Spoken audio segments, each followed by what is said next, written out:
నమస్తే సాయిరామ్. ఈరోజు బాబాగారి సందేశం అండి. బిడ్డ, నువ్వు అనుకున్న పనులు అనుకున్న టైంకి అవ్వకపోవడానికి కారణం ఏమై ఉంటుందా అని బాధపడుతూ ఉన్నావు కదూ. అంతేకాకుండా చిన్నదా నా మీద కోపం కూడా నీకు వస్తుంది. కానీ నువ్వు ఇప్పుడు నిజంగా నా భక్తుడివైతే కనుక నమ్మకంతో ఒక్కసారి నా మాటల్ని విను అని చెప్పి బాబా మనతో అంటున్నారండి. ఎందుకు అవ్వటం లేదు అనుకున్న పనులు అనేది ఒక సందేహంగానే మనకి మిగిలిపోయినప్పుడు దానికి తగిన సమాధానాన్ని బాబా ఇవ్వడానికి ఈరోజు సిద్ధంగా ఉన్నారండి.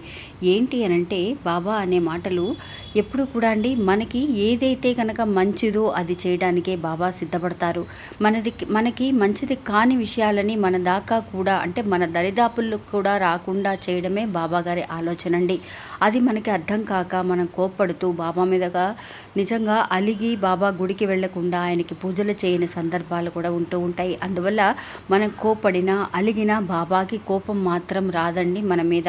ఎందువల్లనంటే ఆయన మనకిచ్చే ఆశీర్వాదం అనేది, అంటే మన కోరికలు తీర్చే విధానం అనేది ఎలా ఉంటుంది అనంటే, నిజంగా నిరంతరంగా ఉండాలి, తాత్కాలికం మాత్రమే కాకూడదు అన్న ఆలోచనే బాబాకి ఎప్పుడూ ఉంటుందండి.